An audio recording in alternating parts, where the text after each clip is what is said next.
Tell your story, build your brand. artmedianorthwest.com. artmedianw.com. Now, enjoy this conversation with Brandon Cook.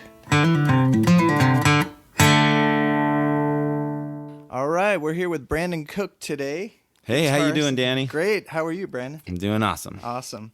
Guitarist extraordinaire. So, Brandon, can you tell us about your childhood, kind of growing up, and how you got into music? Oh, yeah, absolutely. When I grew up in Boyd's, Maryland. That's where I was born in Washington, D.C., and lived there until I was about 11. And the way I got into music, my cousins and my aunt and uncle were in a band, and I was always totally inspired by music. And so running around singing songs, making up little ditties and stuff like that. And then one day, my parents noticed me worshiping my cousin Kurt, and they were just like, wow, we need to get him doing that. Yeah. And so we took a couple bass lessons from him, and it was a really big deal in my life, just like, wow, I'm playing music like my cousin is, Yeah, And yeah. so, parents broke up and things kind of put on hold a little bit for music, but as soon as I moved to California and we got established there, my parents they saw me just going crazy for music. Wow. And, 80s rock scene was super huge. Like, Yeah. Of course I was into like Poison and Ozzy and, Megadeth and stuff like that. But once Megadeth really hit, it was like, this is what I have to do with the rest of my life. But I didn't know that's what I was thinking. It was just like, I need to play music. And my parents picked up on it really fast. Yeah. And so they got me guitar lessons in the end of the summer when I turned 13. That was my birthday present for being 13. Guitar lessons? Yep. That's awesome. That was a good fit for you, I think. Yeah, I've literally been playing 30 years. Wow. It's crazy. I can't believe it. So, I did, I have 3 brothers, and I was really the only one with musical Aspirations? Yeah, musical aspirations, initiative. I immediately started trying to find people to play with, and, it was a little harder to find people who were really driven like I was. And even at that time, I was just like really into it. Really focused. Mm-hmm. Yeah. And when somebody wasn't given enough, I could really just, I'd be like, something's not right here, and each time I'd find somebody who was better and better and better. And when somebody wasn't giving their all the way I was, because I was also into sports. So like my coaches used to push me really hard. Yeah. So you saw how to like really excel. Yeah. Yeah. Soccer, baseball, basketball. I played football, My dad used to be a race car driver, and like... My dad was a race car driver too. Oh, really? That's yeah. Amazing. Yeah, so I just always had this this sense of like what excellence means, Yeah, yeah. So I've been just kind of trying to find that ever since. So having fun. Yeah, definitely. A lot of fun. And a lot of bands. Can you tell us about some of the bands that you work with? Yeah, currently I'm like... The main priority bands are, like Black and Blue and Appetite for Deception and The Loyal Order. That's my main original project right now. Okay. But Appetite's a Guns N' Roses tribute band, and I've worked with them for 14 years. And the Black and Blue I've been with, I just got back from playing a huge festival in Maryland called M3, and the largest audience I've ever played to. Wow. It was like 8 or 9,000 people. I can't remember the exact count. Somebody call in and correct me. But the newest project I'm working on putting out is The Loyal Order, and we have a single out, self-produced, and we're doing promotions with Ellison Music Productions, which is EMP Music Group, and it's a partnership that we're doing with them, and it's been really cool. We have 120, I think 125,000 views on Facebook and on our new song called Ready for Dead. Wow. And it's been getting a lot of like good attention from people. So we have a pipeline of tunes that we're getting ready to release.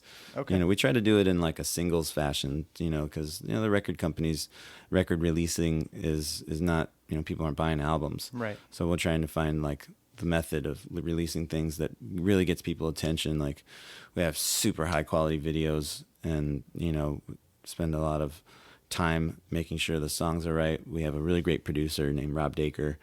And, and his so, name's coming up a lot on this. oh yeah. Yeah. Dacre's, he's a real professional, man. He's like the highest grade producer we have in Portland. You know, he really understands how to get great sounds, and not only like the great sounds, but like additional things that you do to make a record sound like international level. Right. And, you know, I think that's probably the biggest thing that I've always been aiming at, just how to make rock and roll sound like international level at where I'm at. Instead, Right. you know, you can go get a record deal and try to do that and, you know, lose your butt on millions and millions of dollars or whatever, but Totally. or you can like find people you trust, like my songwriting partner and, you know, musical partner Jeff Buhner.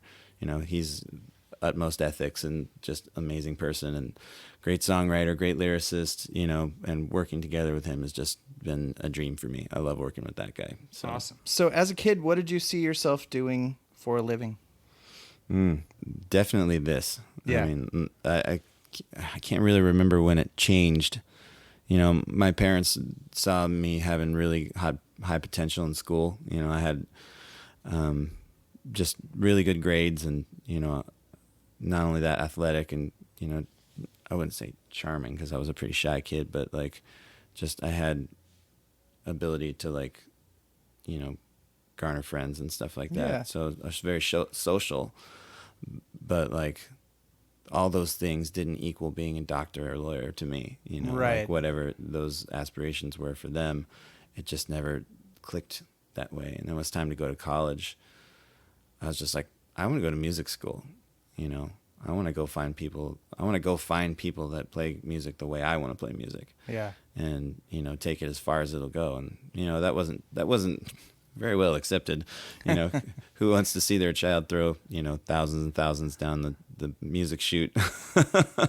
Yeah, it's a void, isn't it, that Yeah. you throw that money into. It goes somewhere, but not to the musicians, I don't think. Right. Yeah. Exactly. You know, so doing it for a living, I kind of made a more practical choice and, you know, teaching and, you know, going to music school and trying to figure out how to make, like, I don't know, sort of like an industrial thing for myself. Like, how do I make, you know, an income stream come out of doing music? And teaching was the very first thing. Yes. So, you know, I just learned thousands of songs, teaching lessons to kids and, you know, teaching like literally thousands of kids. I've taught, you know, kids of all ages, as they say at Exactly. Disney, right? Yeah.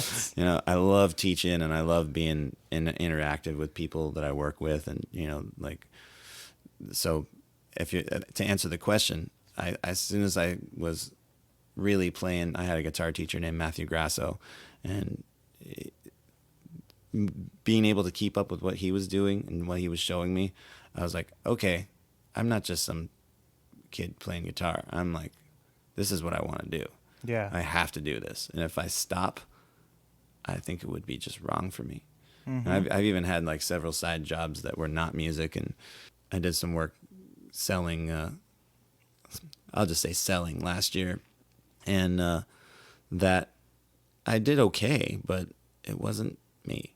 You Right. know, it wasn't, you know, I was excelling at the job just like I would at like in school. You know, it's like, oh yeah, I excel in education and I know how to connect with people. But like when it comes to like me being excellent at something, music is the pinnacle of what I Yeah. can do, you know. Well, I think from back in our days at Portland State, at the time, I think you were studying with Brian Johansson Yeah. briefly. Mhm. And then they got a jazz thing happening, and Jerry Hahn came aboard. That's right. And you jumped over to jazz, and I was like, I should have done that. Oh yeah. I thought I was going to study jazz.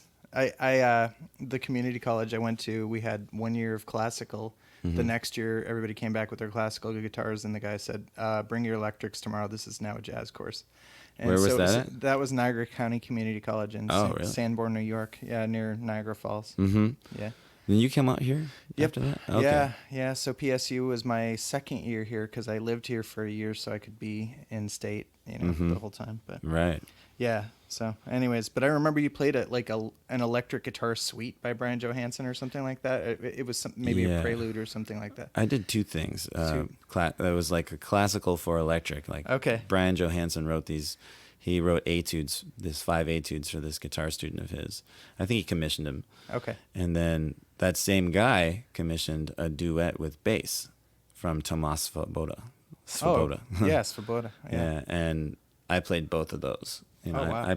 I only played one movement of the Brian Johansson piece, and that went really, really well. Yeah. I remember watching the video going, geez, I played that. Cool. And,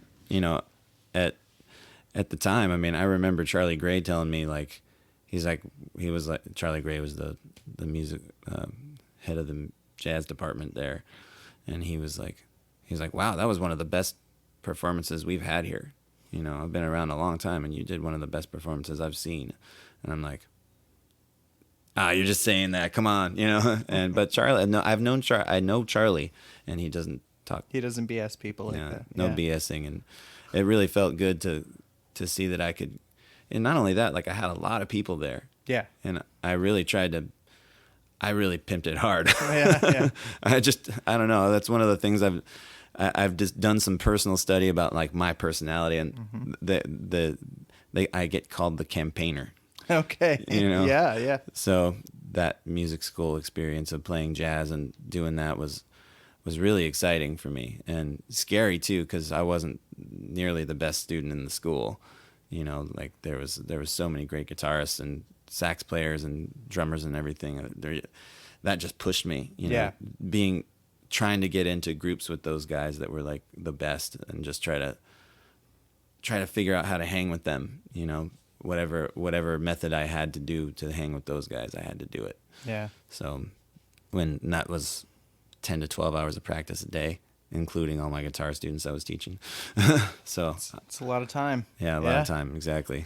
So you play with a bunch of other bands too, right? Mm-hmm. More casually. Do you want to mention, because you mentioned kind of the main three, right? Oh yeah, the I wouldn't say they're casual, just like they're just Sorry. They were just like lower priority, you know what I mean? Yeah. I had to sort of like figure out which ones were my highest priority. That projects. makes sense, yeah. And like probably the next one in line is this band called Metamorphosis that we're shopping the project to get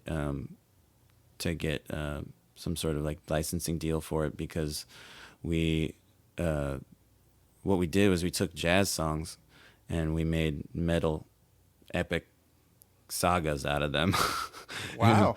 Like we did "Strangers in the Night" by Frank Sinatra. Uh-huh. I don't think he wrote that, but it was one of his famous popular songs. Yeah. We have a video for "Night and Day," and what happened? My friend Andy saw me and my friend Larry Smith playing at this thing called Monsters of Rock, PDX, and we did all these Richie Blackmore songs. So it was like "Burn" by Deep Purple and "Man on the Silver Mountain," by Rainbow, and I think we did another Deep Purple song. Perfect Strangers. You know that one? I don't know. Yeah, it's a really great song. But like he didn't get into the thing because it was sold out when he arrived. But he was standing outside listening to me and Larry perform, and he was just like, "Oh my God, I have to do a project with these guys." So he called me the next day, and he was like, "Okay, so here's my idea. I want to take jazz songs and make them into metal epic sagas." And I'm just like, really? Do you do like the 2-5-1 chord changes and all that stuff, or No. is it simplified chord? Some of them we did. Okay. Like I would do like the most metal version of the chord progressions that I could think of. That makes sense. And sometimes it just required me to completely rewrite it. Okay. Sometimes it was in the same key, but like It's okay. the key's not really, as big a deal because we needed to make sure it worked for the singer. Sure. And the singer, we found the right keys for him, but like we in Night and Day, it's in drop C because it was heavy, and I just created this guitar platform for everything to work on, and we even rewrote the melodies for the tunes. Oh wow. So it's a complete restructuring except for the lyrics. Cool. We did use, like, I think on Glorious Food, we used some of the melody, but like even that we turned into this giant, musical theater number that was like totally, TSO meets, Tommy, like the Who. Right. Right. That's And wild. yeah, so we just we did a Nat King Cole song called no, who did Good Morning Heartache? I can't remember. Good Morning Heartache was like, so we turned it into a Black Sabbath song. Wow. Like that. We were kind of trying to go for like a licensing kind of sound, and we were like, okay, let's make this thing dark. Like Black Sabbath #1, Black Sabbath, and it turned out. I mean, it's my riffs, but we really like created this big giant. It was probably like 3 or 4 minutes long, and it's like, wow, man, this is really cool. So It sounds cool. we used Sammy Hagar's engineer. His name's Jamie Durr, and he's been doing a really good job getting, the mixing results. And Andy Korn is the producer and main engineer. Like we do, he does the drumming. He co-writes the arrangements with me, and we all put the melodies and everything together with Larry Smith, who's also in the local Scorpions tribute band, Cool. Love Drive, and he also has a Led Zeppelin tribute band too. Wow. So it's all sort of intermingled. Sure. But that's my probably next in line project. I'm in a foreigner tribute band called Jukebox Heroes. I have an acoustic trio that is sort of a comedy thing. Like we change the lyrics on each other and like insult each other on stage. It's fun. That's called BAM Acoustic Trio. And I do. I have my own original project called The State of Balance, so that's not necessarily low on the priority list. It's just, solo project is harder to finance and get done than, when other people are helping out. So Sure. or doing all the finance. Yeah. So it's not necessarily a low priority, but it's like it's kind of backburnered right now while I work on the projects that are really picking up steam. Yeah. And Is that somewhat seasonal, or just right now it's just morphing into whatever it's going to be? What's Like that? as far as your bands go, like with the tribute bands, do you play more shows in the summer, or is it? Yeah, I think most bands that I work with play more in the summer, just Yeah. because there's more people out and stuff. I do play a good bit with the Appetite for Deception during the fall and winter. Yeah. But spring and summer is definitely like the time, and it's important to me to stay busy in the off season, so I do a lot of writing and studio work and stuff like that during that time. Yeah. So I'm always trying to like hustle and keep jobs moving forward. And there's this other project I've been working on lately called Invasive Species. That's like it's a prog rock thing. That's like I guess it's kind of like Pink Floyd from the 70s, but a little bit more Mahavishnu.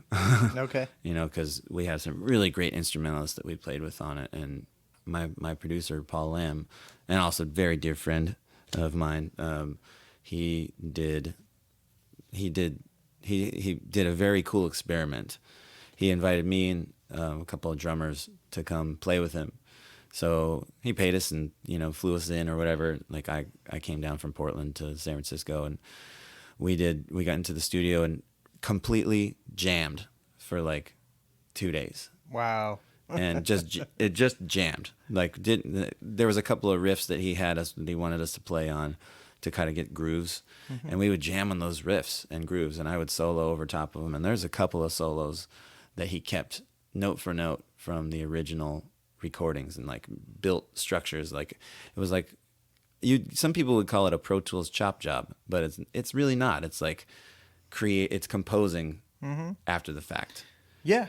Sure. And it's just a really interesting process the way he goes through it, and he has got some really sarcastic, tongue-in-cheek, socially poignant lyrics that are like just I don't know. It's, to me it doesn't really like pick on any one particular side of the political spectrum. It sort of like puts the mirror up to all of it. It's like, oh yeah. There's a lot of show to this politics thing, isn't there? Right. That's very tongue in cheek, and I sang some of the most sharp lyrics I've ever had to sing in my life, and I sing on the project too. Okay. Sang lead on I think 6 songs now, And there's this one song that we do about emotional relationships, and the one of them is just like, it's about being in therapy with two people that refuse to get along, and it's a dynamic, and it's really like, if you've ever been in an abusive relationship, it just cuts to the core, of like, it, like, I say, I feel this way, and instead of hearing what someone says to you, they go, I hear you say you don't love me, or something like that. It's like, Wow. well, that's not what I said at all. Right. And then you go, well, I can't ever understand you. Like, it gets to that point where it's just immediately becoming like this toxic thing. And the songs all sort of have that deeper level thing. It's not surface. That's one of the things that I like about the lyrics. It's like, they're not surface level. Right. So when I sing a song like that, it just really pushes me as an artist to like interpret that emotionally with my voice, and to get vulnerable with it in a way, or whatever the adjective is. So it says, the last line of this song goes, it says, so I'll play the system because it's easier on me, but please excuse me, dear. And all things have their breaking point, and I hear purgatory is lovely this time of year. And it's just like being in a relationship like that is hell. Yeah. And if you can have a loving relationship with someone, and get through having difficulties and stuff like that, that's hard enough. Sure. Yeah. But when you have someone who's a very toxic partner that won't listen to you, and they keep saying they will, but they don't, and it just gets down to the wire, the nitty gritty. Yeah. Real fast. So, I also have that's a lot of information. It's a lot of bands and a lot of information. Yeah. That's all right. It's all good. It keeps me fresh, man. It keeps the writing just flowing out of me. Yeah. I did a recording a couple of years ago with my very dear friend Sarah Moon. She's just one of my favorite people in the world, and we wrote a song together, and she asked me to play on her record, and we had a really great band that did the album together, and man, it just came out so great. It was really raw, sort of Americana type record, and she came to me a couple months ago and said she wanted to write a rock record, and I was like, all right, let's do it. And so we're working on songs now. I think we have two frameworks with lyrics, and more to come. So, that's awesome. Yeah, we've only had 2 writing sessions, and they've been pretty fruitful. So very cool. How many instruments have you played over the years? Let's see. How many instruments have I played well? That's a different question. I've played. I had guitar. That's my primary instrument. Sure. Vocal is my second instrument. I started writing lyrics very young. My very first attempts at lyrics were like 14, and I've been writing songs. I mean, just writing little creative ideas that I had in my head since I was like 5. I mean, wow. Like little musical ideas that just kept. I skipped down the road singing little ditties that I made up, and it wasn't often at that time, but like once I got a guitar, it was all the time. I was constantly making up stuff, finding little things on my guitar to like, oh, I wrote this, this is cool. I dig that, and I got into my first band when I was 14. So I was writing ever since then. Wow. And so guitar and voice became sort of like a necessity, because I could sing and play at the same time. Yeah. And I didn't know I wasn't supposed to be able to do that. You didn't know those were 2 different skills. You just thought it all went together, right? Yeah, I saw James Hetfield and Dave Mustaine doing it, right. And they were my heroes. So I was like, I could do that.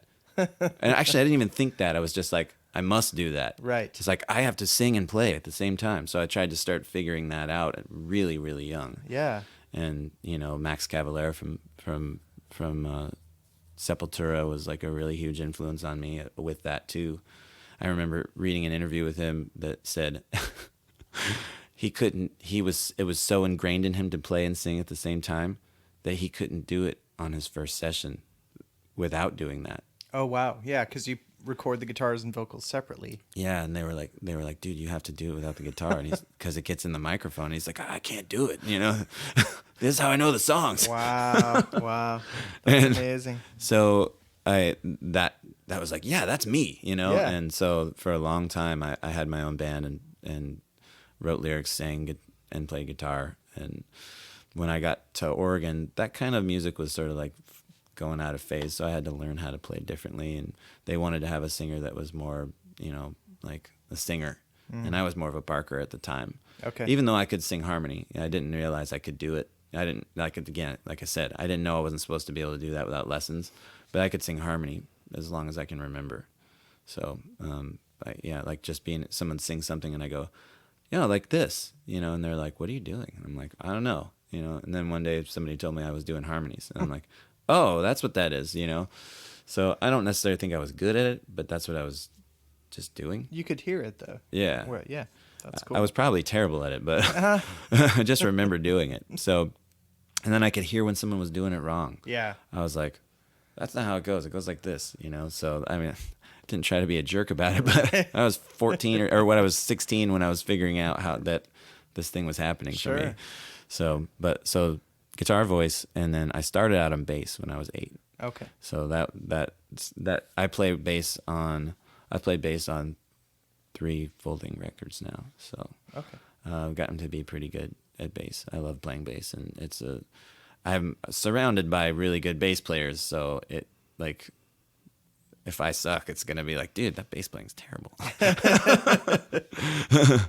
You sound like you play like a guitar. That's the common one. Oh yeah, yeah. You need to stop playing bass like a guitar player. And I'm just like, oh yeah, whatever. So, and then also, I studied piano in school because that's what you had to do. Right. So I don't consider myself a piano player at all, but I do have fun with it. Yeah, I like writing on piano too. Yep. How would you describe yourself? Well, I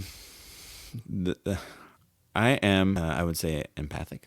I think I feel the emotions of others, and I definitely try to feel. I'm a father, that's one of the things that I'm best at in this planet. As much time as I've spent studying music, I spent equally or maybe more time actually studying being a dad.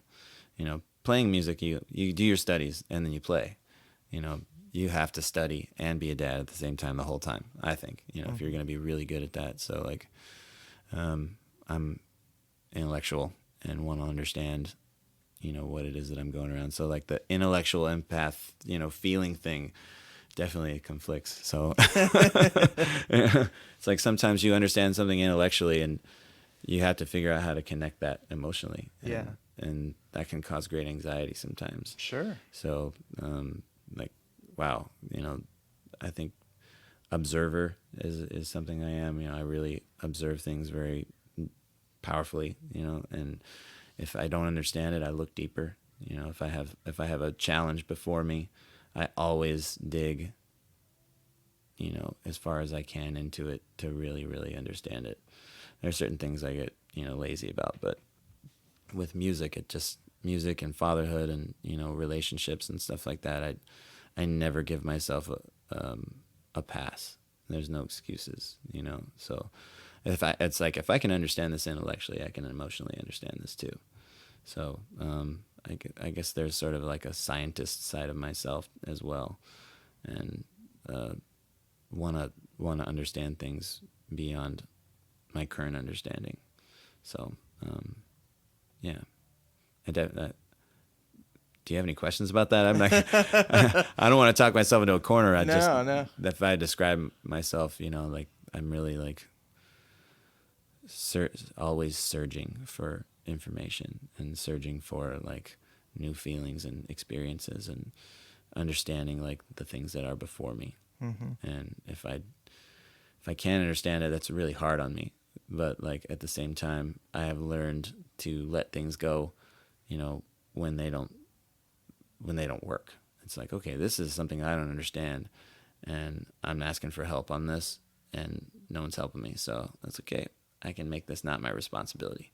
So, you know, You can let go yeah, sometimes. Yeah. yeah. It didn't used to be that way. It's a tough one to figure out, I think, for a lot of people. Yeah, I Yeah. agreed. And you know, I want it. I want it to be. I'm always just trying to like learn new things. I can't even like so many new things all the time too. Well, it sounds like with all the bands that you're working with and, Yeah. current and future projects and Mm-hmm. stuff like that, it's like you got a real full plate. Ye- And being a parent. Yep.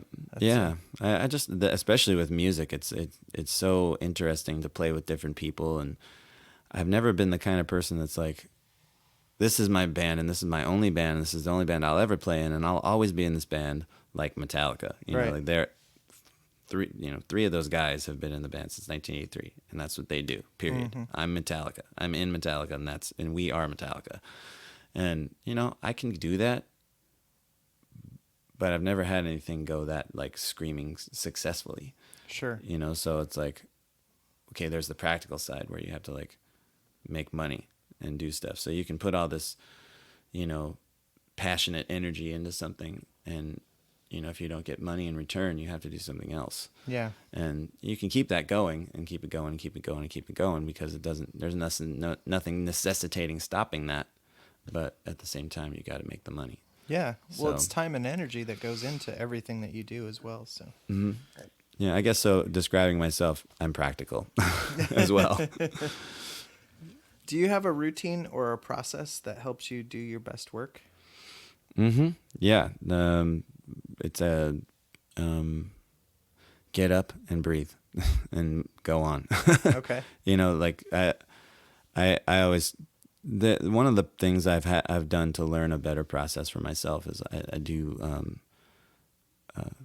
emotional therapy. It's been a really important process in my life to, you know, get in underneath the surface. You know, certain things happened to me when I was a young lad that didn't work well for me, and I knew that I needed to have.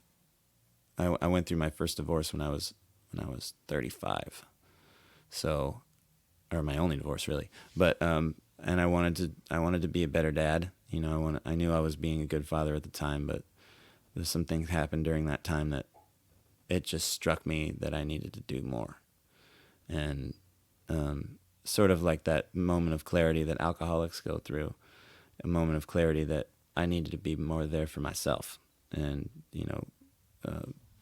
Make sure that I was taken care of and that my heart was protected. And, you know, I was always very good at getting things for other people. Anything that anybody desired, I'd figure out how to get it for them. You know, like, I mean, I couldn't get them like millions of dollars or whatever, but I could get them all kinds of other stuff, you know, and always through ethical, legal. No, it just was like, so at the end of that marriage, I just felt really depleted, and I wanted to be more. You know, it sounds selfish to say, but I wanted to get things more for me, you know. Yeah.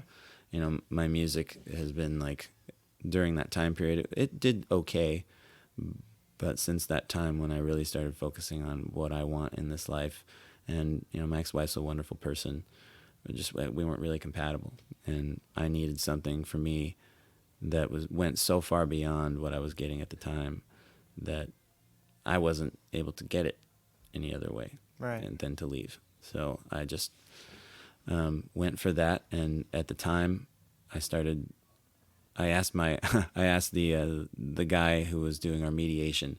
I was like, "What am I doing wrong? I need to figure something out here. Something's not right." And he said, "I want you to check out these books." And he gave me some books like about Gestalt therapy, and I was like, "Gestalt, okay. That's interesting." So I did some research on it, and I found a Gestalt therapist that I've been working with ever since 2011. And he is just one of the most brilliant people I've ever known. And he's become probably more of a coach than he is like a therapist. But, I mean, we still work on that stuff too. Sure. You know, just ways to like, you know, think about things that are more healthy. And, you know, I do my best to make my best decisions in my life, and sometimes I need a lot of advice, because, music is a business and stuff like that. It's complicated. And with an emotional mindset, like the empath mindset, when you have to make heavy intellectual decisions without emotion involved, it can be really challenging. Oh yeah. Because the emotion gets involved and you're like, how do I separate these two things? And he taught me that it's like, if you're feeling really, really scared, like your intuition's telling you something. There's a reason you shouldn't be making that decision. Mm-hmm. Intellectually, it's telling you something that seems like a good idea. But somewhere in your feeling, you're picking up vibrations big time that something's not right. Yeah. And so I just started listening to those signals, and little by little things have just grown and gotten better. And to answer your question, like the routine and process is weekly I go see this guy, and he is, just sometimes just like mundane weekly challenges, I talk to him about and try to figure out, what my role in things is, and learn how to take better responsibility for my life, and, methods for, just improving things. And I think that process has totally changed how I be creative. And because it allowed me, first of all, to socially function better with more types of people. Okay. It got me into, any anxiety that I've had, in the past. Like, I think I have like a small anxiety problem. Some people don't know they have anxiety and they drink because they think that, like, oh, I just feel better when I drink a little bit. It's more easy to be social. And it's like, no, that's not just it. I had something a little bit more beyond that. And so working through all those issues has really given me some personal power that, like, I didn't have before. And making that a priority helped me, in social interactions with people who are writing. Because no matter what you do, I mean, like, they say being cool, like, just be cool, man, be cool, and it's like, okay, well, like, if somebody doesn't like my idea and they say it in a really rude way, how do you move forward? Are they joking? Like, okay, but then you start to get into this place where it's like, okay, is this person just really not working with me? And then not take it on myself. Right. Or stand up for myself and say, hey, man, don't talk to me like that. And if you continue, this project is over, Yeah. And it's like, it's powerful, and like learning to maintain a calm and not be dramatic when you're having those moments, and just be like, that's not cool with me. I need to move on. Yeah. Well, having boundaries, right? Mm-hmm. And what's acceptable and what's not. Yeah, exactly. So, like that process of learning all those things has really, really fostered a whole new avenue for me in working with people. And I work on it every day. Yeah. I mean, that's an everyday thing where I wake up, if I feel anxiety, I'm like, okay, do my little things that help me get back into the world and out of my head, and connect with people, connect with my daughter in a better way, and, learn how to help her get through her challenges of the day. And, it gives me purpose to do these things. Yeah. And, some people don't have the same resources that I had, and one of them was a mom that was really caring and was just like, hey, you're going through some stuff right now. You might need a little help. Consider this. Yeah. I'm not telling you have to do it. I don't want to tell you what to do, but just consider this, because it seems like you have like a bit of anxiety that you're not dealing with. And like having a resource like that alone was a huge, huge benefit to me. Yeah. And in that way, I started surrounding myself with friends that were a little bit more empathetic and, on top of their game emotionally, and, built a support system of brothers that like know when I need to know when they have my back and stuff. So it really helped a lot to go through that. So what are some important tips or advice you would give to aspiring young musicians or artists? Okay. Work every day. Artists, like some people, I've had people accuse me of not being a hard worker. And to those people, Sorry. I have one finger for you. No, seriously, like, but work every day, you know, like if you're not actually at a job doing work for someone else or for yourself, pick up your guitar and play. Write. Fill your phone with all kinds of ideas, you know, fill your recording devices with everything that you can think of.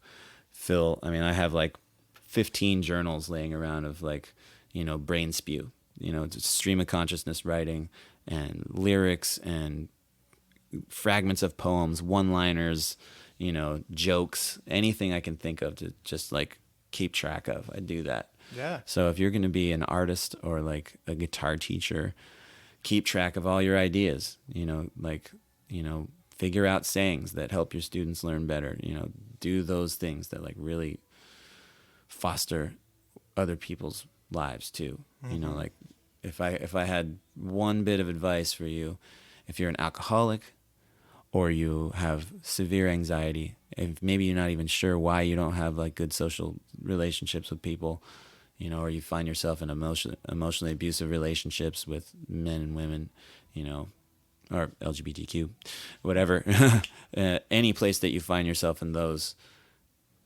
do everything you can to get with healthy, safe people, and you will do your best work no matter what, you know, if you're with those people.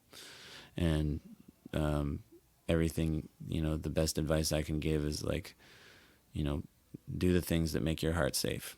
And like, if that's writing metal songs with a country singer, do that. You know, if it's writing, you know, reggae songs with, you know, Britney Spears, do that. You know, whatever it is that you can do to make yourself feel joyous. And I spent a lot of time playing music that made other people happy. You know, like part of the reason I studied jazz so intensely is because I wanted to make myself the best possible whatever other people wanted me to be, musician. Yeah. You know, and as I got, and even though I love jazz now, you know, at the time it was really hard for me to play because I just didn't have that experience. And in the interim between then and now, I really just spent a lot of time sitting with myself going, what do I really love? Mm-hmm. What do I really, really, really, really love? And that was the biggest difference in the world. And, you know, I went from playing little tiny clubs to 8,000-9,000 people, you know, playing on cruises with, you know, the best bands of the 80s, and, you know, learning from them and talking to them, and like learning how to have a conversation with somebody who used to worship on MTV.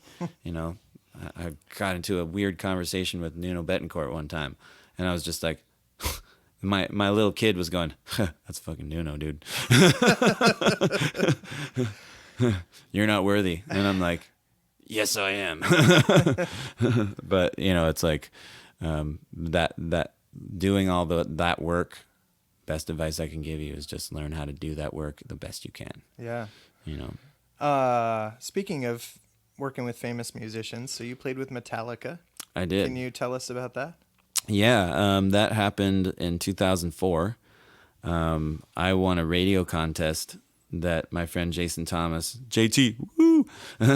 Jason Thomas walked into my music studio and he goes, dude, there's this Metallica contest where you get to jam with Metallica. You need to go win this. And I'm just like, what are you talking about? And he's like, dude, come here. You know, so we turn on KUFO, which is the old rock radio station in Portland, Oregon. KUFO 101.1. That's right. Court, Dan Bozick, what's up, y'all? No, they were running a contest, and you had to play in studio to see who could win to play with Metallica. So I played Battery on the phone to them, and they were just like, oh my God, dude, get your ass down here.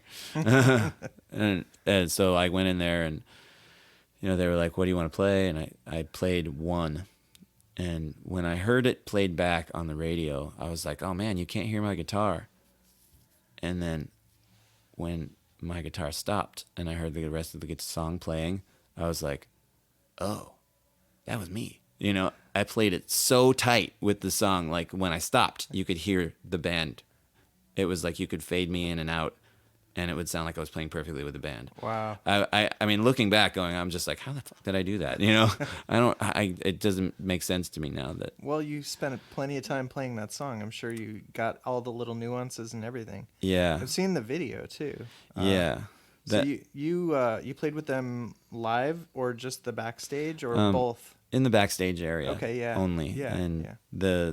the way that all worked was, the way I actually got to that was I had figured out like the campaigning thing. Okay. So I figured out how to get people to vote for me. So I went to like 5 message boards and like called everybody in my family, and I was like, dude, you gotta check this out. And I sent emails out. I had a whole emailing list at the time. I mean, like at 2004, I was already like on my shit about like getting the word out, and I had my own website and everything all at the same time. And I actually posted the voting link on my website and sent out links to every place I could on the internet. I actually had people in 6 different countries voting for me. Wow. That I know about. That's cool. And so that when getting to play with them backstage was like, it was really, really intense, man, because the roadie guy that was kind of sequestering me into the room, he's just like, so you ready to play? And I'm like, yeah. And he's like, they tune a half step down. And I was like, well, my guitar is like in E and I have a floating bridge. And he's just like, well, figure it out. And I'm like, can I play one of their guitars? And he's like, no, what are you talking about? Fix your guitar. And I was like, oh, okay. So I'm down on one knee, like tuning my guitar, just like in total guitar tech mode. I see you rolling your eyes. With a floating bridge, that is not easy. It is not quick. So I did this thing, and I'm down there, and he's laughing at me. He's like, huh, you're not even good. You're gonna fail at this, dude. What are you doing? And I looked up at him, and I was just like, I'm not gonna fail, dude. I'm gonna kick ass, period. And he was just like, oh, okay. And that was at that moment I realized he was totally fucking with me. He was pushing me to see what I was gonna do. Wow. He wanted to figure out like if you were the real deal or just Yeah. some kid with a guitar. Yeah, he was kind of trying to figure out like if I was the real deal. Wow. And when I went in there and I started calling tunes, and they were like, okay, sure. And I'm sure that they were thinking, oh, we'll stop after the first chorus. Right. And we played one together, and like we played the whole song. I have it on audio, and that video is just like a 30-second clip. Okay. But we played the whole thing, and I could see Lars just looking at me like, dude. And I'm like looking at him like, don't hold back, like, come on, And he's like, oh, yeah, yeah. And so he starts getting into it like the live performance.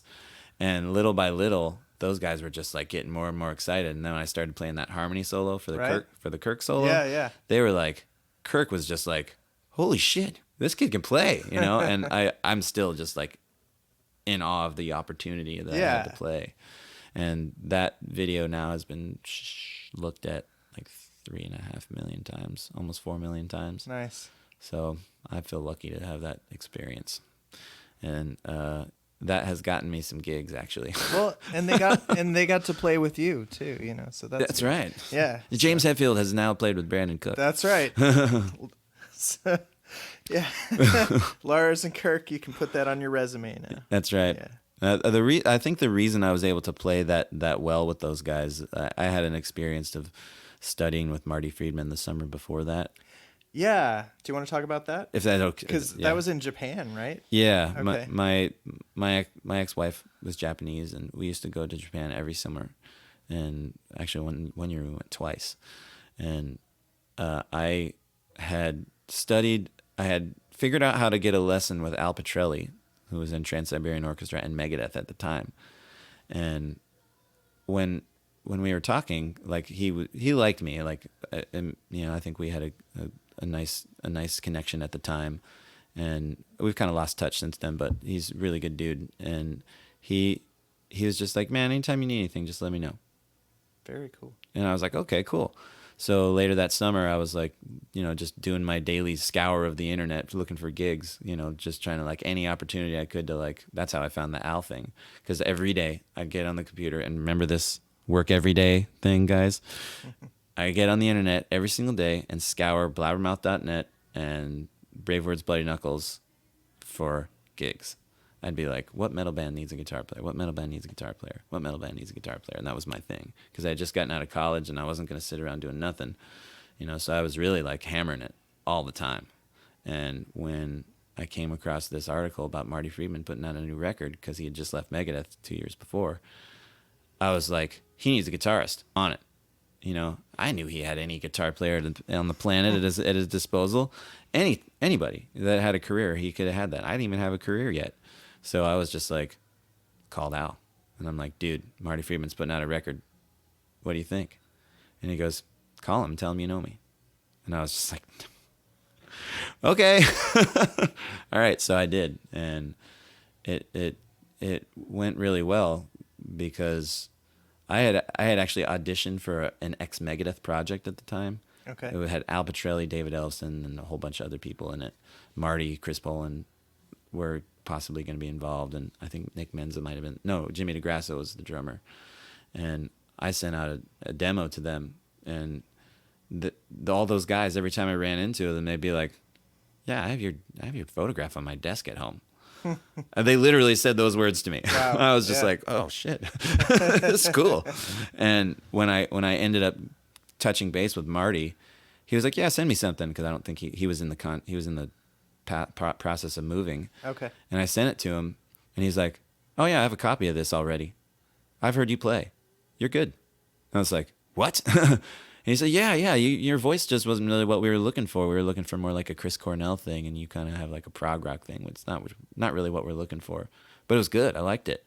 I was like, oh, so I have a shot at this, you know? And I had recorded a demo with my friend Paul Lamb that I was telling you about, and used that as my demo. Marty was like, send me 3 songs of my stuff. So I had to re-record a bunch of like Marty Friedman stuff. And I did that. And I sent him out, and he was just like, hey, you got some things you need to work on, you know. And he told me a list of things that I needed to work on. And, you know, I messaged him like once a week for 8 weeks. And finally he was just like, you know, what you sent me before just wasn't really up to snuff. Learn 3 of my new songs and send them to me, and we'll talk. So I went into the studio, and I called this guy to do it, and he helped me get this demo together. And by the way, this is part of like what you should do to get into the music industry, fellas. I recorded a demo, and I was having trouble finding band members that played the kind of music I wanted to play, because that sound was really out of vogue. You know, it was coming back into style, but it was really, in Portland, Oregon, there was nobody that played metal. You know, nobody that was really serious about it anyway. There was like, you know, kids and stuff that weren't quite ready. And I was, you know, in my mid-20s, already been through music school and had a, you know, kind of a drive about doing things that other people weren't really doing. So I got the demo done. I sent it to Marty, and he was just like, whoa, you just totally replicated 3 of my songs. And I paid $300. You know, and he's like, you just completely replicated my songs with drums and everything. You know, and I didn't use the backing track. I didn't use his songs as backing tracks or anything. I just did it. I played bass and everything. Wow. And he was like, so my friend programmed some drum tracks, and he was just like, oh my God, you're on a short list. This is really, really good. You know, and there had been some editing done that I wasn't really aware wasn't right to do. Oh, okay. You know, like in an audition situation. Sure. You know, Marty needed a little bit more raw version of it, probably, just to really get an idea of how I played. But we did some minor editing, like I was rushing a little bit, and he pulled me back into the pocket, and just to make it sound professional. Right. And I kept practicing, of course, but there was just some things I didn't know. And when I met Marty, he was just like, whoa, you know, your rhythm needs a little work. And so I went to Japan after he agreed to let me come, because he was like, I can't guarantee you a gig because I need to meet you. You know, is there a way we can? And I'm just like, well, I'm coming to Japan this summer. I could just come a few weeks early. And he's like, yeah, okay. So the day I get there, I message him. I'm like, hey, I'm in town. And he goes, meet me tomorrow at Shinjuku Station. And I'm just like, oh, okay. You know, like he wasn't. Right. He was not screwing around. It's like, if you're going to do this, you can do it on no sleep and jet lagged. You know, it was like a perfect test. Yeah. You know, and so I got my shit together and went down there and brought my guitar to Shinjuku Station, and Marty Friedman is standing in Shinjuku Station with sunglasses on and shorts and Converse waiting for me. And I'm just like, this is ridiculous. I'm just losing it right now. And so my ultimate guitar hero of all time is waiting in the station for me. So I go to his apartment and he auditioned me, and he was like, things are pretty good. I think you need some work on this and that. And he kind of treated me like a guitar teacher, Right. And I think he was soft shoeing me a little bit just because he didn't know me and didn't know what my reaction would be. And so the next time I went there to meet him, it was a few weeks later, and I was in Japan for most of the summer. I think it was like 8 weeks. And it was about 3 weeks later, and my mom was just like, you need to tell him that you want this job. She's like busting my balls, like, you need to tell him what you want. And so I called him and I was like, hey man, I really want a job with you. I want to try this again. So he's like, all right. I was like, what should I bring? And he's just, bring your guitar. We'll try it again. So we get down there, and I had spent a ton of time practicing like mad. And I go in there, and he just pillar to post. Like, it was like like Hulk Hogan with one of those, like, tomato cans that they used to wrestle with, like the lame wrestlers that get, that they do on the TV wrestling. Right. So, I mean, he just like ragdolled me all over the place. And I'm just like, finally, I was just like, he said something, and I was like, oh, am I not tight enough or something? I got sarcastic because I was getting handled. Sure. And he goes, no, you're not playing tight enough. That's exactly right. You're not playing tight enough. And I was just like, oh, all of a sudden it's real. Marty Friedman's in my face. Like, he's not mean about it, but he was just like, don't get sarcastic with me, kid. Right. And I was like, okay, wait a second. So what am I doing wrong here? And he goes, you're doing this, and that. And I'm like, well, I'm playing the song. And he goes, no, you're attempting to play the song. And that where it was like, it got to the point where I was like, oh, okay, something's different here, because I was always like able to do whatever I wanted. Right. Any job I ever wanted, any gig I ever wanted, I could always get it, because it was just, it's how I got it. That's how I did. It's a different arena. Yeah. It was a totally different level. Yeah. And so we sat, and after that, we talked for like 2 hours about, he spent like an ungodly amount of time with me, just as his student. He like totally pupiled me. And he taught me about like playing tight with a metronome, and he sort of demonstrated like, look, if this person over here knew all my songs and could play them tighter than you have so much more ability and like all these things going on. You have knowledge, you can read, you can do all this stuff, but I'd have to take this guy because he's tighter than you. Mm-hmm. He doesn't know a quarter of what you know, but he can play the songs better. And that's all there is to it. If you can't play the songs the way... Because that guy that's playing Marty Friedman stuff tighter than you probably never studied jazz. Right. Probably played every Metallica and every Megadeth song and every, everybody else that's in that ballpark, right? Yeah, exactly. All the metal that he was used to playing, right? And I knew all that stuff too, but one of the things I didn't have was like experience playing in those bands, right? And like understanding like you have to be super tight touring on the click. 300 nights a year, or whatever. Exactly. With that specifically. Mm-hmm. Yeah, and playing the only song that 300 times a year. Yeah. And in a 2-hour set or whatever. That is different, yeah. Mm-hmm. One of the bands I played with for a few years, we rehearsed like 10 or 12 songs. Like, we rehearsed 3 or 4 nights a week. Usually one song for about 3 hours. Yeah. Over and over and over again. And it's a different thing than, you're learning 40 songs to play this weekend or whatever. That's a totally different Absolutely. Yeah, and that's what I had been doing up until that point. Wow. Because I could learn songs like someone's played it to me like once or twice, and I got it. Yeah. But like being able to play Marty Friedman arrangements is pretty. Not that I couldn't play them; it's just I couldn't play them that well. As he put it, was studio tight at the audition. Because what happens if you need to go into the studio tomorrow? Right. You need to be ready. Yeah. And I was just like, oh, okay. I'll tell you this right now. Like, this is another another episode in the what I should tell my students to do, you know, or people who are listening, that is, always be prepared for that, you know, like the best case scenario of actually getting the gig. You know, actually getting the gig, you have to be ready to be in that world. Yeah. So if you listen to your favorite record and you idolize that and you're like, I'm going to play in this band, you have to be at that level when they call you. You can't, there's no 6-month ramp up like, you know, you do when you join a new band.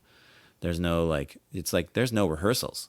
It's like you're getting called because somebody got fired or somebody needs somebody and they have a new tour date that they said, you know, your favorite band just got called to do a festival in Europe, and their guitar player is sick, and you have to go.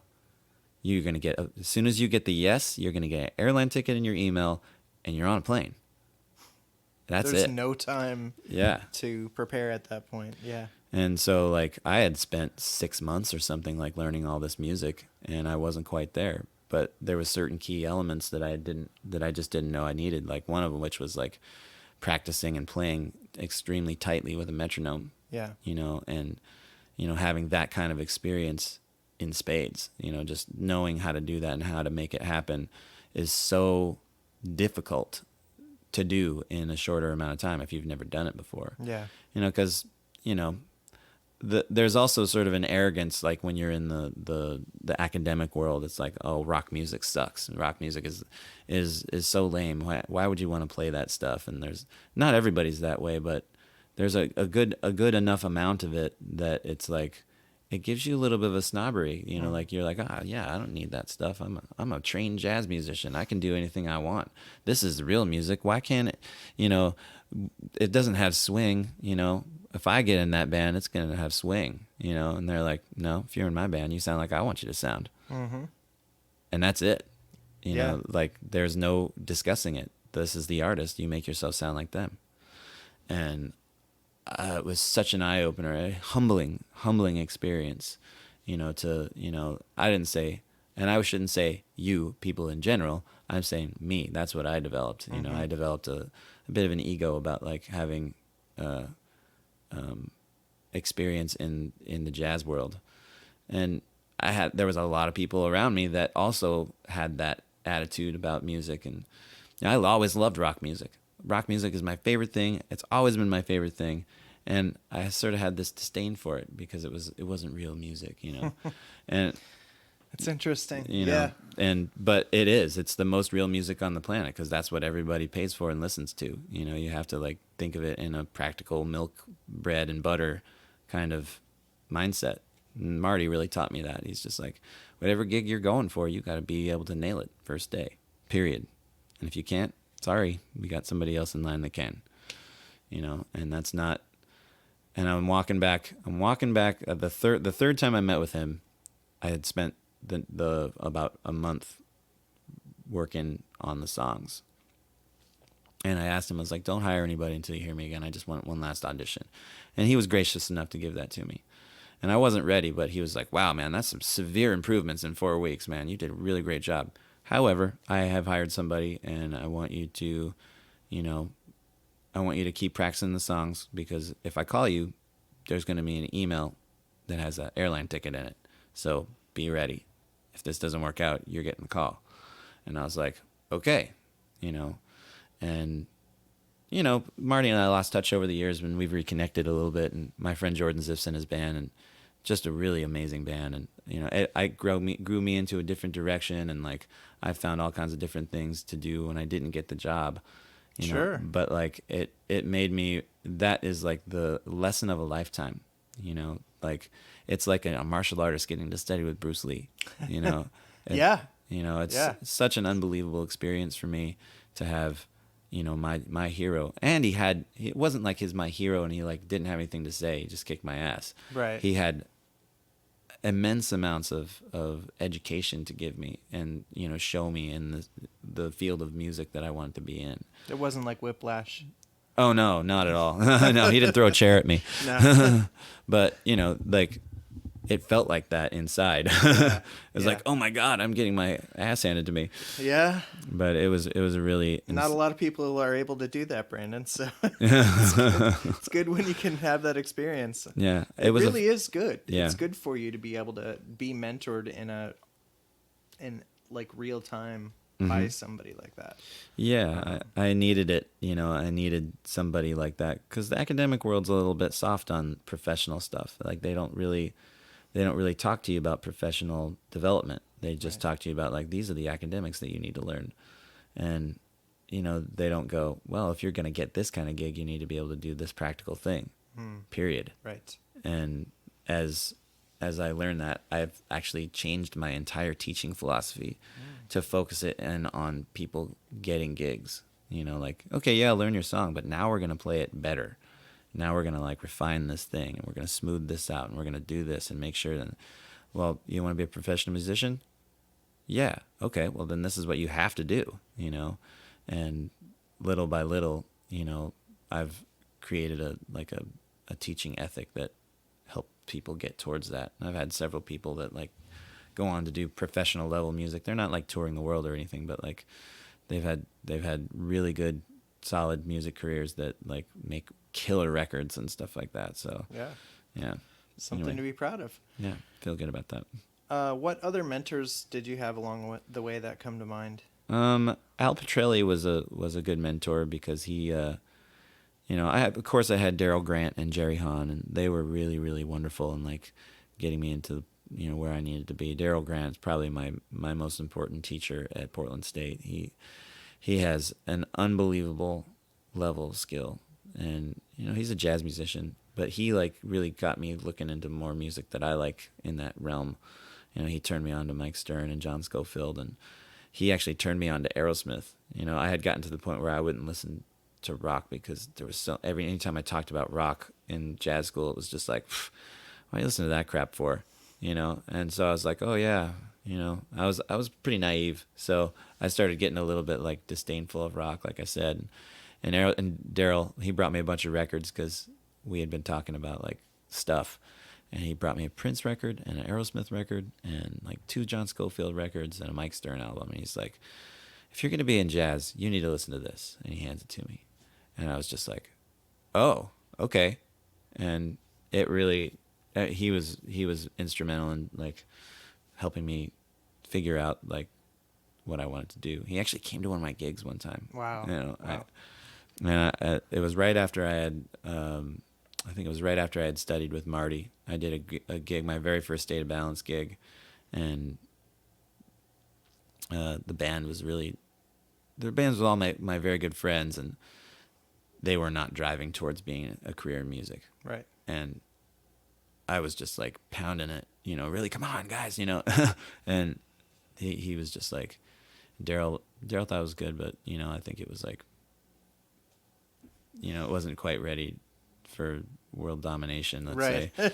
And so like Daryl's a good one. Like Al Petrelli, he really helped me out with like dealing with some of that stuff. He was a really, really instrumental in like helping me sort of bridge the gap between academics and real music. Yeah, that's another part of studying music, is that there is a gap between like what you do live and what you do in the real world versus what your textbooks say.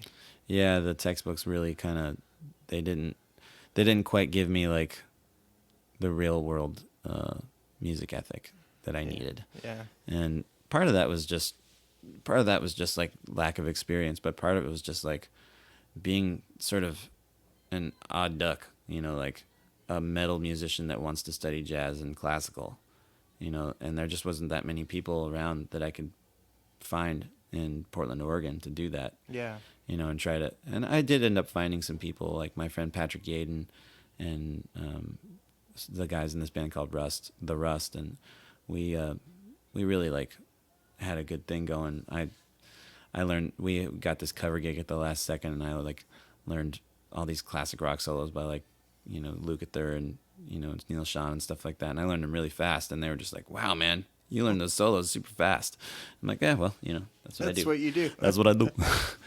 But they ended up being sort of like the next phase, you know. It's like, well, you're writing all those songs, dude, and they don't really do what we want to do. So like, make your own record. And I was like, okay. So I mean, Paul Lamb, my producer at the time, he helped me kind of get to the next level of what I was doing. I think, you know, like the Appetite for Deception was like the best internship I've ever had. You know, I played with Chris Caffrey for a little while, and that who was in Trans-Siberian Orchestra and Sabotage. And that didn't go very well. You know, I think we just had conflicting personalities, and it didn't really didn't work for me. And also, you know, I was having a kid at the time, and it was big pressure on me, and he just kind of was like, dude, you can't do this both. You know, you either have to choose dad or choose this. And I can't let you choose this. You know, go home and be a dad, and we'll reconnect somewhere down the road. And part of that was an excuse just because our personality was conflicting. But at the same time, I respect the guy. He's an amazing musician, and I'll never ever say a bad word about him. You know, he's an amazing musician, a great player. So that was a really good thing. But on the way home from that, I was in literally, like, this is how my campaigning mind works. It's like, okay, I don't have this gig, so I need a gig. So I called my friend Jeff Johnson, and I was like, dude, do you have any tribute bands that you're working with? And he told me about a Guns N' Roses thing. I've been with those guys ever since, and we sort of mentored each other. It was like one of the first bands I was ever in, like, with mutual, like, cohorts. Yeah. You know, a real fully, you know, democratic band.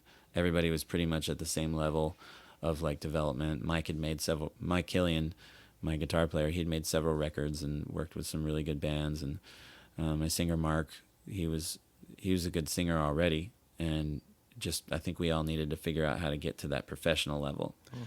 And we ended up finding a drummer named Andrew Green, and subsequently, after my buddy Jeremy Walker left, we got John Michael Farley, and that lineup that was formed in like 2010, it was 5 years later. It took 5 years to kind of get to the point where we were like really smoking professional band. And, you know, that in itself was a mentorship. You know, like, we all mentored each other. We kicked each other's asses. You would have to. Yeah. Yeah, that's a lot. Because, you know, like doing November Rain, you know, it's hard, man. I know. Like, to make it have musical and emotional connection to an audience, that's really tough. I had a student that wanted to do that in one of our student concerts, and it's like, yeah, we have one rehearsal for this. It's just not gonna fly as a live song without a lot of time put into it with for each member and the group, you know. Yeah, we were the same way about rehearsing that you guys were. I mean, we didn't rehearse 3 or 4 nights a week, but we got together a couple times a week, 2 times I think usually, and in a basement. And, you know, our first drummer, he was more of a jazz drummer, and it didn't really work out. You know, just it was different mindsets on how to make music. And once we got Andrew, we really started like gelling as a group. The rhythm section started working a lot better, and it was just more that feel. You know, there's a certain weight you have to have when you play 80s rock, and he knew how to get that to happen. And man, just like the way it was destructive at some points. I mean, like, you talk Appetite for Destruction, man, it was just like explosive, you know, on stage. And me and my friend Mark, we can just like, I never knew I could run and play guitar solos at the same time. And it was just like, we'd watch these Slash videos, like videos of Slash and Axl just like running pillar to post on, you know, 100-foot stages. And it's like, I could do that. And so I started doing it. And all of a sudden I'm just like running over there, playing a solo, and shredding across the stage. And just crazy, you know? It is. And, you know, it was all about like making a performance happen. Yeah. That was kind of stuff that I needed to be able to do when I got to the Marty Friedman band. Right. and I just wasn't there yet. So makes sense. Anyway, that was a huge mentorship for me. But my next newest mentor, like after those guys, was working with Black and Blue, and like the 2 guys in that group that really showed me how to play music at the absolute pinnacle of music is Patrick Young, the bass player, and Pete Holmes. Pete Holmes is the drummer of Rat, but he's also played with Michael Schenker and Ulrich Roth. I mean, several of the greatest guitar players on the planet. Yeah. He was actually in Ian Gillan from Deep Purple's solo band. Wow. And like Patrick Young, he's played with Black and Blue, for 35 years, and so has Pete. Pete's played with Black and Blue, and those guys have, got me even past the level that I had attained with, all the other experiences I've had. And it's, you think you've kind of got your shit together, and then like you meet Pete Holmes, and he's just like, no, not really. I got some stuff I need you to work on, and like, wow. Like, okay, cool. Now I get to spend some time with you in a hotel room chatting about like what it is you want me to do. Yeah. And, that has been like a huge, huge, huge change in the way I played. And then, so Patrick Young also, he's my sort of like my daily guy. We rehearse a lot together, and, he pushed me, he really like was like, no, we have to maintain this now. It's like, we want to be ready by this time so that when we actually hit the stage, I'm not worried that you're not ready, Right. And like, okay, so we have a gig in July. I want to be ready to be playing on stage by June 1st, and then that all we're working on at that point is stage moves, like where you're going to stand, background vocals, tweaks to the tuning, like, oh, by the way, can you do that with a instead of a Right. The little detail work that you have to do for like months before you're ready for that full swing stage show. Wow. And so that, like, all that detail work between those two guys, really pushed me for like working with Rob Dacre and Jeff Buhner. And I mean, I should even, before I even get to them, like, there's a woman named Delana who is she's a South African artist who lives in Holland currently, and Delana was on Rockstar Supernova. And Jeff Buhner, my songwriting partner, he actually got us hooked up with her to do some shows, and she really was instrumental in making me see that I was as good as I could be. Like, she saw something in me when we first met, and she'd get irritated with me. She's just like, and I realized finally why she was getting irritated with me a couple of years later. It's like, sitting there, and we had this gig, and she wasn't irritated with me at this particular gig.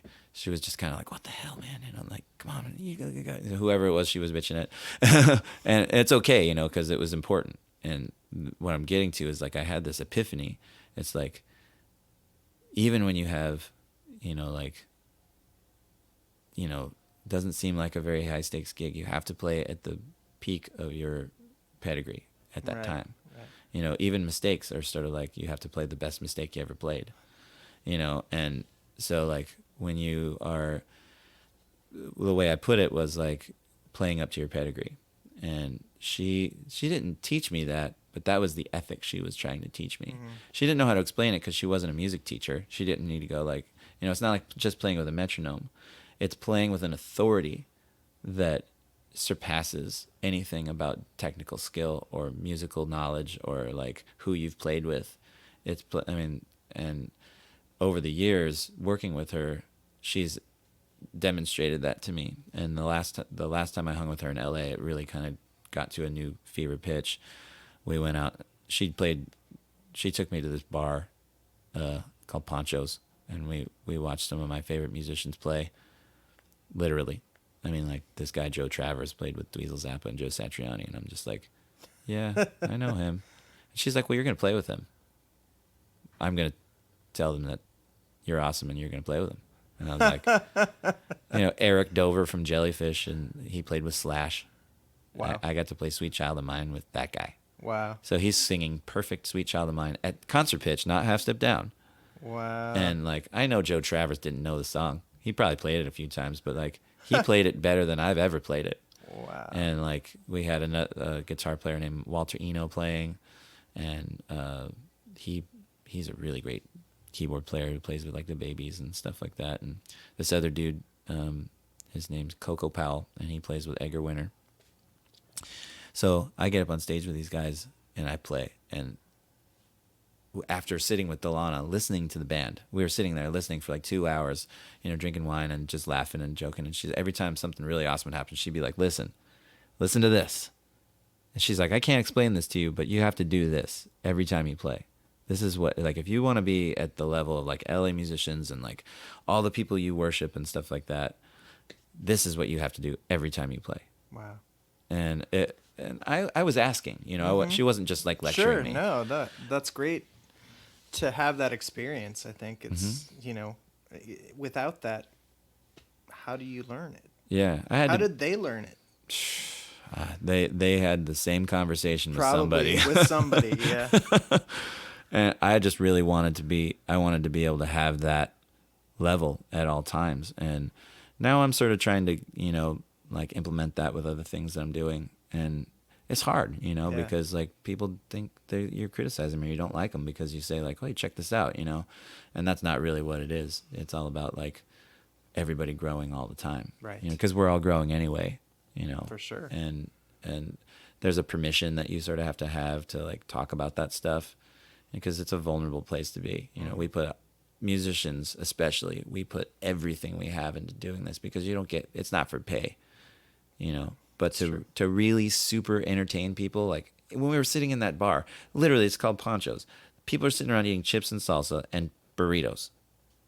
It's a taco bar. Right. It's $12 for a glass of whiskey, but you know, it's still just a taco bar. Right. And these guys are playing the best music you've ever heard because they're not on tour with Satriani or Edgar Winter. They're just like, oh, it's my weekend gig, you know. But every other time you see them, they're on 300 dates a year. And they got to do something when they're not working. They got to keep the chops up. Keep the chops up, yeah. So, like, that mentorship that I've had with Delana over the last 6 years, since 2012, you know, she's always kept, you know, me in her thoughts, and she's always been really sweet to me. And, like, you know, like, there's been times when I did some stupid stuff and, like, she got pissed at me and stuff. But I kind of looked back and took responsibility for, like, how I acted or how I didn't play what I needed to play. And it was always like, you know, I think she was upset because she didn't know how to say what she wanted to say. Sure. But at the same time, it's like, she's like, dude, you are way easily good enough to play this stuff right. Why are you not doing what you're supposed to do? All you're supposed to do is play it right, you know? And it ended up boiling down to like playing with authority, you know, like really maintaining that high level of authority with the way you play. It's not telling other people how to play. It's playing with absolute authority over yourself. Yeah. You know, and being like, if you're playing, you know, acoustic strummy, it's so authoritative that your singer doesn't get nervous and sing out of tune. You know? Mm-hmm. Or like, it's got such a time feel of its own. You don't need a metronome. You know, it's maintaining that thing the entire time that you're playing and not losing your concentration. And it's a hard thing to teach someone. Yeah, it's very hard. Yeah. And if you're around it all the time, like I spent 2 weeks in LA at that time, and like by the time of the week had ended, everybody I'd played like 10 performances while I was down there, and I got into a bunch of jams and stuff like that, and it was just, it just changed me. Yeah. You know, the perception of how refined that level of play is just like, oh, I can't go back to that. You know, I can't go back to where I was before now. Been to the mountain. So yeah. And asking your other players that have never experienced that to do that is like, all of a sudden you're like, okay, if I say this, I'm going to look like an egomaniac. Mm-hmm. You know, but I can't not say it. So what do you do? Right, for everybody's, having that pointed out. Mm-hmm. Yeah, that's got to be a tough conversation. Yeah, it can be. I mean, like, I try to make it easy. Mm-hmm. But I also try to, you know, there's a certain like, responsibility. Yeah. With great power comes great responsibility. Yeah, totally. The old Spider-Man was one of my heroes. So, yeah, exactly. Great power comes great responsibility. And like wielding that kind of responsibility is like walk softly, carry a big stick. Yeah. You know, everyone has to know you have that power, but you have to be gentle and explain it in a way that makes sense to them. Right. You know, this person with a whole lifetime of experience believes something different than you at the moment. And how do you get that across to them without offending them or hurting their feelings in a very serious way?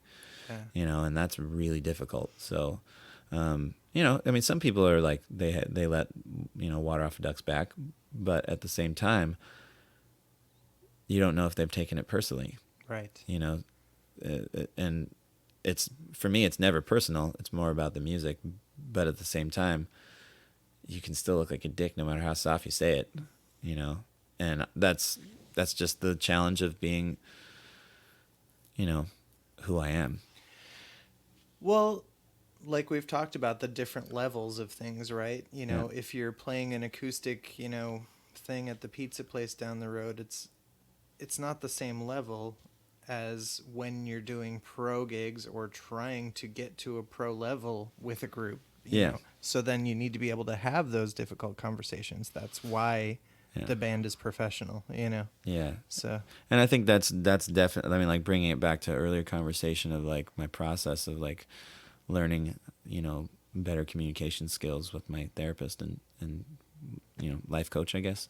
Learning how to have those difficult conversations without, and ultimately what I've figured out is like having those difficult conversations, you have to be able to have them. And if the person that you're working with can't deal with it, then maybe they're not ready. right. You know, and, you know, I can't blame them. You know, it's not a personal thing. It's just like, okay, well, if they're not ready, it's my choice to continue with this or discontinue.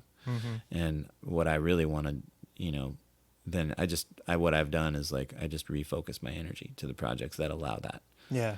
And if they are allowing me, or like they're seeing that I'm adding value to what they're doing, then that's where I continue. And I focus my energies to those things. And usually it goes over pretty well, but when it doesn't, it's really hard because you really do know. I mean, it's not like you're saying, I know what's best for this group, you know, but at the same time, it's like you see what you're doing in the past and what you can be capable of in the current. How do you get them to there in the future? You know, and if someone's really, really resistant to listening to what you have to say and believing that you're just being an egomaniac when you say it, that doesn't translate very well. So you have to, I mean, there's no translation for I'm being nice, right, necessarily. You have to translate it yourself. You have to be like, okay, this guy's trying, he's loving me right now. He's really attempting to love me. And he's trying to love this band and love this music, and he's trying to ask in the most polite way he can without hurting my feelings. Okay, I'm going to go along with this. Right. You know, or the converse. I see what you're trying to do here, and go fuck yourself. Right. I don't know if that's okay on this podcast, but yeah, we have all kinds of language. It's okay. What do you think are skills that everybody should learn? That's a good question. Skills everyone should learn would be like, you know, is music. Everyone. But it could be music. Oh, okay. Skills everyone should learn. I really think that communication, especially I'm talking about person to person, sitting next to somebody, talking communication, and being able to get across your ideas on, I think, these 4 levels: physical, emotional, intellectual, and spiritual. Okay. And really being able to get those across in an organic way is paramount to anything else in life. And because we all live in our own little bubble. Literally, our head is like our little calcium-based skull is our bubble. Our head, our brain is inside there, and everything that we see and hear and touch and taste and feel is all in there. That's our bubble. So how do we get out of that in a constructive way and communicate? You know, they say 90%, or what is it, 70% of our communication comes through our body. Yeah. You know, nonverbal. You know, so you could say all kinds of stuff, but if you don't say it with your body, people don't believe you. You know, and like if you can't see someone's body, you know, how can you know what they really mean sometimes with their words? So like people base all their communication off like black and white text on Facebook, but they're not seeing that this person's just having an anxiety attack and they need some help, you know? And so like really it doesn't connect. So like most of the communication we do, probably 95% of the communication that we do right now is not connected person to person. True. And so if you are doing anything in this life worth doing, learn to communicate person to person better and better and better every day. You know, you can be a teenager all your life if you want to. And there's nobody in America that's allowed to make you be different, you know, because we have freedom of speech and freedom of choice here. But if you want to have a happy life and you want to have a functional, like, working life with your family and friends and business associates and stuff like that, learn to communicate on every level that you can.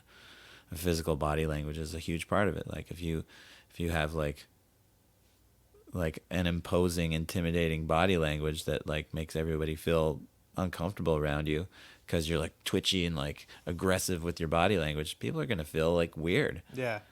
But, people can feel that way even if you're just bigger than them. So some of that's on them. And that's part of communication, like realizing what's you and what's them. Right. So if I had like a skill that I would want, my daughter to learn, is learn how to communicate in a way that makes sense to the person you're talking to. And that requires a lot of empathy and compassion. Yeah. Really understanding that I'm not the only person in this room, and I'm not the only person that is making a decision at this time. Somebody else is making a decision too. Yeah. In fact, 8 billion other people on this planet are making different decisions based on microeconomic differences of perspective. And we all have to survive, and that's really hard to think of, It is. Yeah. And so I think that like making connection with just like me and you talking, Yeah. that's one more way to spread healthy communication.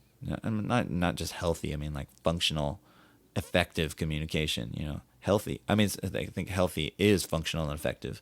True. But it also takes a lot of effort too. If you don't put the effort into communicating well, you're not going to get a good response. That's true. And it takes, with the amount of abuse and stuff like that goes on in the world. I mean, I can't imagine that like women, 1 in 4 of whom get raped or sexually assaulted in college, I can't believe that they would want to risk communicating with people all that much, with knowing just the basic statistics, not to mention just the stuff that's not reported, right? Of people getting violently assaulted, or like stalked or whatever it is. And like, so like there's 50% of our population that's terrified to talk to men, it's a tough thing. It's a tough situation for everybody. Yeah. And so like, if I was a man, which I am, I'm a man. I would tell my co-men of the world, learn to communicate more effectively, and women too. I mean, it's important. Like women tend to be like better communicators than men. That's statistically factual. But even then, it's like we have to learn to communicate with each other. It's not just like men against women. It's men with women and women with men, and all in between, right. LGBTQ plus, right. Everybody, learning to communicate in a more loving, gentle, compassionate way. Yeah. Beautifully put. Thanks. What are some of the best lessons that you've learned and also taught? I think I just did one of them. Yeah. But, I think honesty with my daughter, working on like talking about like being honest with people, but like, I think that's, I mean, man, there's so many good ones. I think the best lesson I've learned for myself is that, helping others has a limit, like really, you can only help with the capacity of resources that you have. Okay. And if you, I mean, like I love to help people, and it's one of my great life passions to help other people. At some point, helping other people becomes detrimental to your own self. Mm-hmm. And if it becomes to that place, you can't effectively help people. You're not a hero. You can't dramatically change someone's life without their consent. And, that goes with people who are really emotionally ill. And, they don't know that they, everyone would say, certain kinds of people would need help. But if they don't know they need it because they're emotionally distraught in some way, they're not going to want the help that you're asking for, even though they're begging for it. They're like, help me, help me, help me, help me, help me. And then you go, well, I'm here and I'm available. I'll help you. okay, help me, thank you. And then they dive back in the water and say, help me again. It's 10 minutes later. Right. You know, that kind of thing. Like, that's the best lesson I ever learned, is that I can't help that, you know, and so I have to help me. And then the best way to help them is to go, stand up in the water, because I'm not doing it. Right. You know, and usually those people somehow learn how to swim real fast. So, not everybody, I think the other lesson in that is that not everybody has positive motives. That's true. You know, and it's unfortunate, but true. It is. And I wish it wasn't that way, but it's definitely taught me to be more compassionate to the people that receive it well, you know, and people that want compassion, you know, that can give it, are the people I spend most of my time with. So, surrounding yourself with good people helps a lot. Yeah, safe people. Yeah, safe people that know how to because you know, when you enter relationships with people, you know, no matter how deep, you know, they have to be able to handle your heart. You know, your heart's important, and if they don't understand that, they gotta go. Yeah. So I feel really lucky to have a really awesome group of friends right now. So nice. Yeah, that's a good lesson. How does a person balance life, family, creativity, and their work?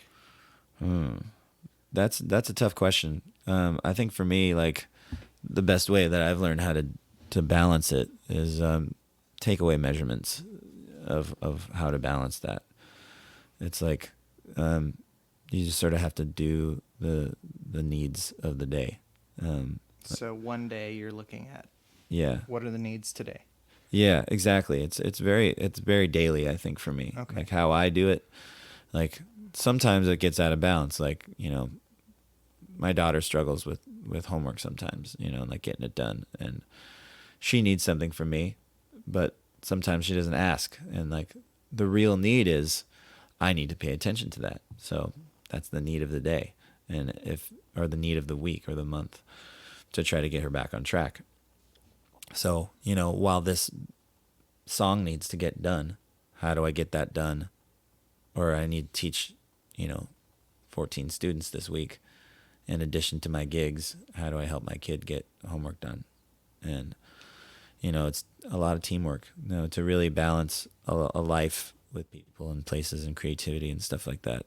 For me, one of the things I did is got involved in therapy. So it gives me a better platform to do that. But whatever it is that helps you sort of attain that balance, make sure you have an ally that you can always turn to be hey, I'm having this trouble today. People you really trust, especially men. Women know how to work in groups better. They just do. They know how to ask questions, and they know how to. They're never too proud to acquiesce in a way to help their fellow group person. I don't know, team member. Okay. And they seem to have that. Whereas men were taught to be rugged individualists, and I think that way of being is kind of bullshit, because this is where things like mansplaining and toxic masculinity come into play, where it's just you have to be the top dog all the time, you're gonna be the top dog, kid, come on, you're the leader, you got to do this, but you can't tell every kid that, right? Every kid now has this toxic version of what it means to be a man, and even the top dog leaders, they think they have to maintain that top dog position all the time. So they're the ones that are yelling at you and telling you, oh, you have to do this and you have to do that, and you have a great idea, and they twist it around to make it sound like they came up with that idea, because they have to be the top dog. Because if they're not the top dog, who's the top dog? Not them. Not them. So right, they have to maintain that position. And women, I don't think they, I'm sure some women have toxic masculinity traits because of that effort to maintain that kind of leadership drama, really. Right. But I think learning to maintain a life balance is leaving those kind of dogmas out of your life, and really learning to balance and create meaningful relationships with people that you work with and live with. I think that to be able to do that, means leaving absolutes out of it. You know, like if you have like an extreme amount of dogma that teaches you absolute ideas, either do this or you don't, you know, black and white thinking, things like that. If you have those kind of like sort of mandates in your mind all the time, they will teach you that you're going to fail. And some people have really successful lives, like as far as like that work creative balance or whatever, that's work and creative, but it leaves so many other things, you know, out to dry. True. And I think for me, like this is for me individually, like I want to have a work-life balance that maintains amazing friendships and, you know, romantic relationships or whatever. I want to be able to communicate my worst fears to somebody and have them go, that's what you're scared of? That's not me. That's not what I'm doing. I love you, you know, and we're going to get over that together, hopefully. Yeah. And, you know, if that's really hard to do. That kind of intimacy is tough to do. It is, yeah. So, you know, maintaining work-life balance is not allowing people to overwhelm you. You know, it's like beyond your own boundaries. Really maintaining, like, you know, if someone's angry, you know, give them a chance to cool off. You know, give them space. If you've done something wrong, take responsibility for it. You know, those little basic things. I teach this actually in my guitar lessons, like fundamentals of life, the fundamentals of guitar life. It translates to the basics of life too. You know, like drink water every day. You know, make sure that you know, get enough fiber so you can go to the bathroom. Because if you don't have those basic functions of life, like communications with other people and things like that, you will never attain that balance. You know, learning how to like leave dogma, whether it's religious or political or whatever, behind, it leaves you wanting. And if you're wanting in a creative way, and you're all out of balance and all this other things, your art doesn't connect with people. I think, you know, like, yeah, I think that's true. And if my art is teaching guitar, and you know, I have like a really ugly relationship with someone, and I can't get out of it, like, I'm not going to sacrifice my art for that. So I have to, like, that's where the balance comes in. You know, it's like I have to let go of this so I can maintain what I want, what I truly want for my life. So I think that's the best way to maintain that balance. So it's kind of self-care. It's like, you know, when the plane's going down, put the mask on yourself first and then the person next to you, right? Yeah. Yeah. And some people are going to throw the mask off and say, we're not going down. You know, they're not going to believe what you're telling them. It's just like, so then what do you do? Right. Yeah, that's a tough one. You know, it's like, and that's what I mean, like, you know, toxic relationships. You know, I know the best way to do this, and I need to get up to the front and tell those flight attendants what they need to do. No, you need to sit down and put your mask on. Yeah. So I tell you, sit down and put your mask on. You'll think a whole lot better. Yeah. And I think that mask of oxygen is like really good, healthy communication with yourself and others. And I don't know, I think that's what I have to say about that. It's an important lesson. Thank you. Yeah, no problem. How does a musician make a living? Through various means.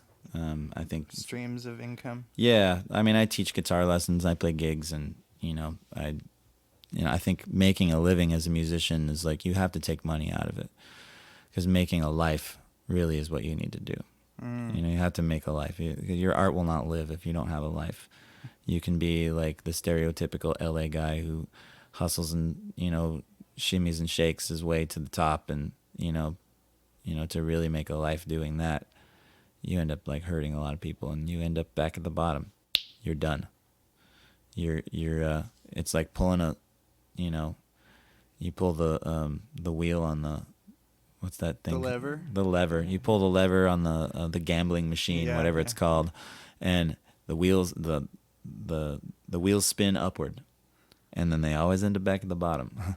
You take a much more big of a gamble if you're that kind of person, you know. So I think like if you're aiming at making millions of dollars, that's not making a living. Right. That's gambling. You aim at something sustainable and healthy. Yep, sustainable, healthy, you know, practical, and do those things while you're doing all the other things. You know, maintain the life that you love. Of course, like if you love being on the road and touring and stuff like that, yeah, great. But if you don't write songs that people want to listen to, you know, you're going to be back at that bottom, you know. And so I don't know. I think, you know, like rugged individualism plays a part in that too. You know, you have to make a living. If you try to do everything all by yourself, you're not going to really make a living, making a life for yourself. You're going to end up sort of like alone. And alone doesn't mean like, you know, living in a small apartment by yourself. It just means like in a world that doesn't value your presence. And so you have to, like, to really make a living and make money, you have to develop relationships, and developing relationships takes a lot of work. Yeah. So for me to make the money that I make right now, I'm not necessarily making a living, but it sure would be a whole lot worse if I didn't have all the relationships that I have. True. And, you know, people I really trust, and I work with ethical people. I only work with ethical people. If you want to be a musician who makes a living sustainably, you have to work with ethical people. If you work with people who will make you a quick buck, you know, make you a quick million, they'll steal that quick million from you as soon as they can.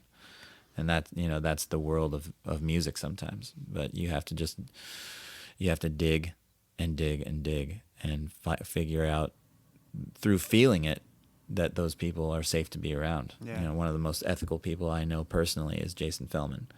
And like he took a music scene in Portland and made it sustainable. I mean, the whole scene. And like some people won't work with him because he demands that the musicians get paid, and like he demands that he gets paid, and he demands that like there's contracts, and he demands that there's like functional business attributes in all the shows. And some people don't like that because it takes away control from them, and they make less money, you know. But instead of having the one person happy, like the promoter, everybody's happy, you know. The national touring bands that come through, you know, they don't want to pay any of the bands that open for them, but then they, you know,